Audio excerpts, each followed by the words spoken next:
Et bonjour compagnons de code, nous allons voir dans cette vidéo sous quel format transite le principal des données sur internet. En fait ce sont les objets et les tableaux que nous allons imbriquer les uns dans les autres. Je reviens sur mon app.js et nous avons notre tableau de tableaux que nous avions au début de cette session. Alors avant de commencer, je vais ouvrir un nouvel onglet. Alors j'ai ouvert une page Google et j'ai tapé Swapi, S-W-A-P-I. Swapi pour Star Wars API. API, ça va être en fait un système de transfert de données entre toutes les applications web. On va aller sur swapi.info, ici, alors prenez pas le tech ou le dev, info, et par exemple, je vais récupérer HTTPS swapi info API vehicles, et je mets ça dans ma barre d'adresse, et là, hop, si je fais impression élégante et je vais un petit peu zoomer, nous voyons que nous avons ici un crochet, signe d'un tableau en JavaScript. Si je descends tout en bas, j'ai un crochet qui se ferme. Et à l'intérieur, j'ai des objets. On voit des accolades avec à chaque fois des paires clés-valeurs, des paires clés-valeurs. Alors attention, ce ne sont pas des objets JavaScript, ce n'est pas un tableau JavaScript, ça y ressemble juste très fortement. La différence, c'est que dans les paires clés-valeurs, la clé est entre accolades parce que ça va être comme ça, sous forme de texte, que vont transiter toutes les informations. Ici, nous n'avons que du texte.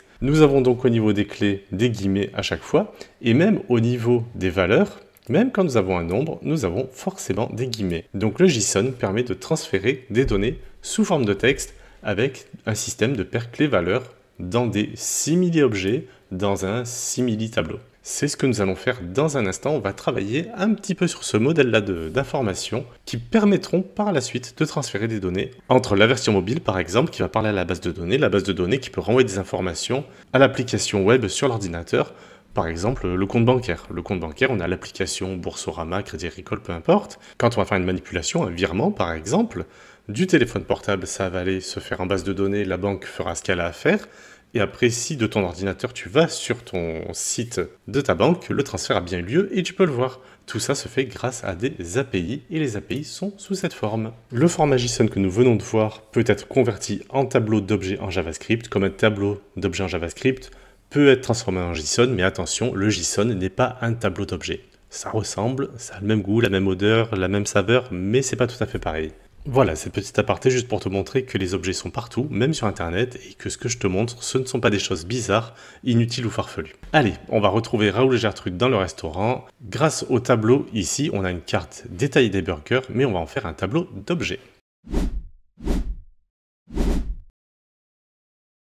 Nous allons déclarer const burgers égale, donc ce sera un tableau d'objets, on va commencer donc par le tableau, avec des crochets, et maintenant à l'intérieur nous allons pouvoir mettre des objets. Je vais ouvrir une accolade, et maintenant je vais pouvoir mettre le nom, sans les guillemets, je ne suis pas dans un JSON, hein, le signature, on va pouvoir mettre un prix, 8,50, on va pouvoir mettre est-ce qu'il est épicé, nous mettrons false, ici c'est un booléen, donc pas de guillemets, et on va mettre le composant principal, qui sera ici du bœuf. Cet objet est le premier élément de notre tableau burgers. Maintenant, on va mettre le deuxième élément. Et entre chaque élément d'un tableau, il y a une virgule. Donc après mon accolade fermante, je peux mettre une virgule. Je peux sélectionner l'ensemble. Je fais un Maj Alt flèche du bas. Ça va me dupliquer mon burger.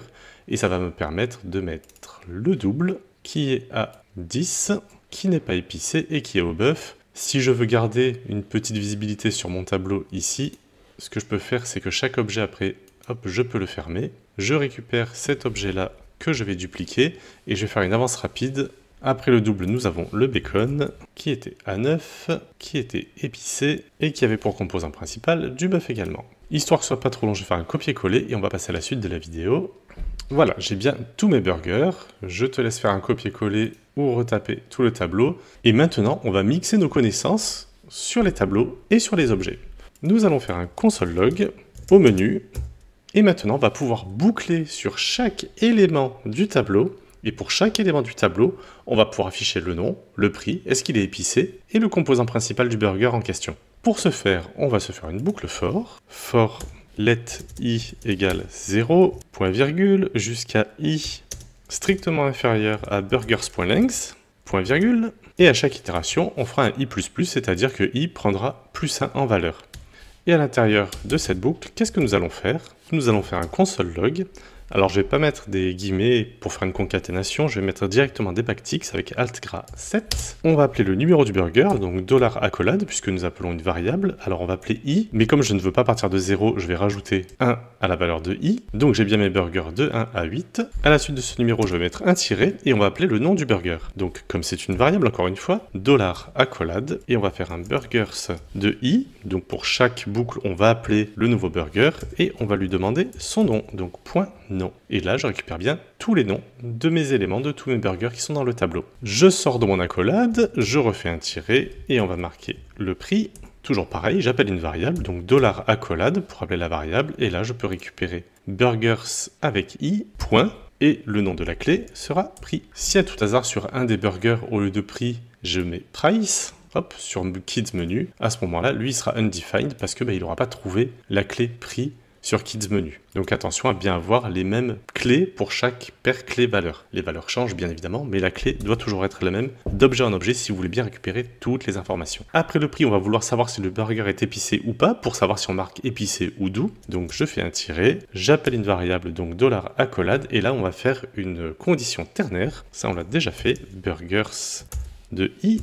Alors est-ce que burgers de i, point épicé est true. Alors on va pas marquer est égal à true, on pourrait, mais au raccourci, on met juste ça comme ça. Point d'interrogation, s'il est épicé, on marquera épicé. S'il n'est pas épicé, avec 2 points, les 2 points ça veut dire sinon, pour rappel, d'où je sors de là, espace, composant principal, je rappelle une variable, je refais mon dollar avec mon accolade, et on prendra burgers de i, point composant principal. Et voilà, j'ai ainsi tous mes éléments qui sont ici. Ce qui veut dire que comme je ne suis plus tributaire des index, si à tout hasard j'inverse des lignes, peu importe, ici quand on est à l'intérieur d'un burger, on n'appelle pas un index, on appelle bien la clé et on va récupérer la valeur qui va avec. Donc qu'on ait composant principal en premier ou en dernier, ça ne change rien au résultat que nous aurons ici.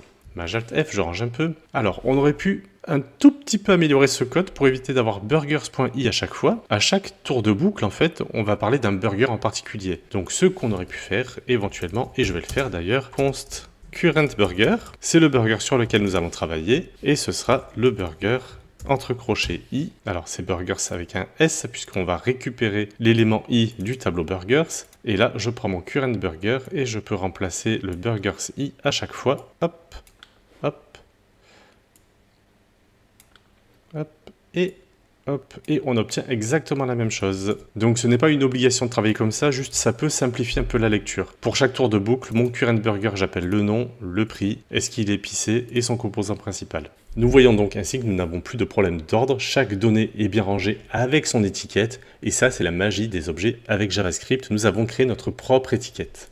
Par contre, je vais voir deux problèmes dans ce type de code. Le premier est que si on veut afficher le menu après une modification de la liste, on doit recoder une boucle à chaque fois.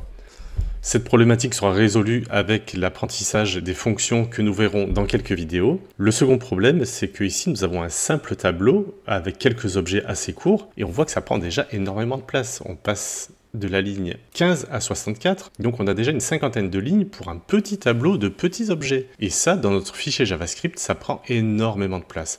Donc on aimerait savoir, est-ce qu'on pourrait pas le ranger ailleurs? On va le rappeler ici, on va le travailler ici. Mais j'aimerais quand même le ranger ailleurs, parce que là franchement, t'es un peu gros et tu prends trop de place dans mon fichier, et j'aime pas avoir des grands fichiers comme ça, puisque après pour les reparcourir, les relire, pour pouvoir les modifier, les maintenir, les faire évoluer, c'est un petit peu compliqué. Donc oui, JavaScript va nous permettre de mettre ce type d'éléments dans d'autres fichiers, et ça, c'est ce qu'on va voir avec les modules, c'est ce qu'on va voir dans la prochaine vidéo.